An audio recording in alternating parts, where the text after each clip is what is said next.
Alassane Ouattara a-t-il toute sa tête? Rafraîchissez-moi la mémoire s'il vous plaît. Guillaume Soro était-il poursuivi en 2020 pour les mutineries de 2017 ou bien pour les événements du 23 décembre 2019 lors de son retour avorté en Côte d'Ivoire?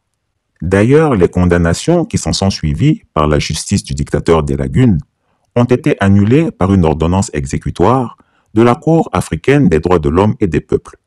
Et nos institutions doivent être respectées. Si la CEDEAO, l'Union africaine et l'ONU respectent nos institutions, mais quand même, si nous, Ivoiriens, ne voulons pas respecter nos institutions, quelle image nous voulons donner du monde à l'extérieur, de la Côte d'Ivoire à l'extérieur? Donc, les institutions doivent être respectées. Leurs décisions doivent être respectées. Décision de justice supranationale que notre tyran local a refusé d'appliquer. Je crois que nous nous sommes déjà prononcés sur les décisions de la Cour africaine, des droits de l'homme et des peuples. Pour nous, ce sont des décisions qui sont nulles et de nul effet, qui porteraient atteinte à notre souveraineté. Nous ne les appliquons pas, nous n'avons pas l'intention de les appliquer.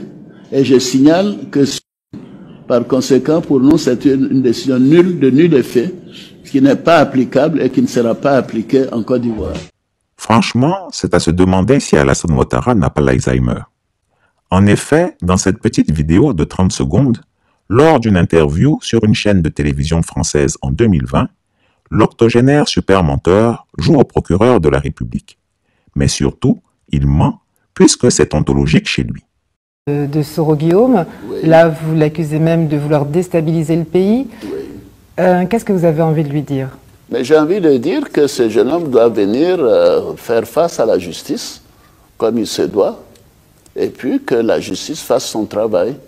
Il a à s'expliquer sur les mutineries de 2017, il doit s'expliquer sur les raisons pour lesquelles on a trouvé des armes, des RPG, des Kalash au siège de son parti.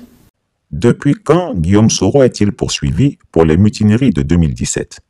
Par ses propos, Alassane Ouattara montre ses traits de tyran et démontre sa haine vis-à-vis de son bienfaiteur d'hier. Rage, ingratitude, tout y passe. Son visage est froissé par sa haine morbide envers Guillaume Soro. On sent qu'il a des envies de sang, de meurtre. S'il le pouvait, il allait rôtir l'ancien président de l'Assemblée nationale comme ses côtelettes de porc au four que sa Fantagbe lui cuisine tous les dimanches, accompagné de son vin favori. Sa mine est marquée par la douleur de ne pas pouvoir écrabouiller de ses propres mains son adversaire le plus farouche. Voilà un vieux putschiste rebelle qui va lui aussi se plaindre de quelqu'un, lui qui a tué des milliers d'Ivoiriens juste pour parvenir au pouvoir par tous les moyens et s'y maintenir illégalement, lui qui a assassiné de sang-froid nos tontons, Boga Doudou, Désiré Tagro, etc. 4 décembre 1999, c'est mon adversaire qui a fait le coup d'État. Et les preuves surabondent, ses propres déclarations, les déclarations de ses amis. Les preuves surabondent et nous les produirons quand nous allons discuter à la télévision en France.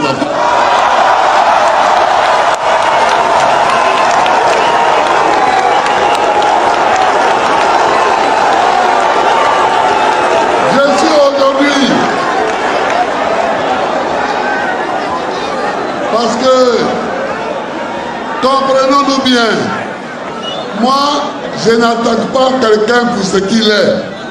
J'attaque quelqu'un pour ce qu'il fait. Parce que les faits laissent toujours des traces.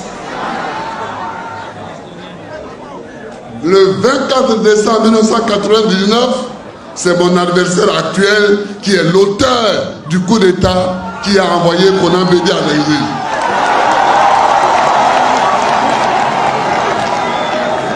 Et quand Guy Robert devait assurer la transition pour son compte, quand il a vu que Guy Robert s'installait, En septembre 2000, il a fait une autre tentative de coup d'État contre Guy Robert. C'est ce qu'on a appelé le complot du cheval blanc.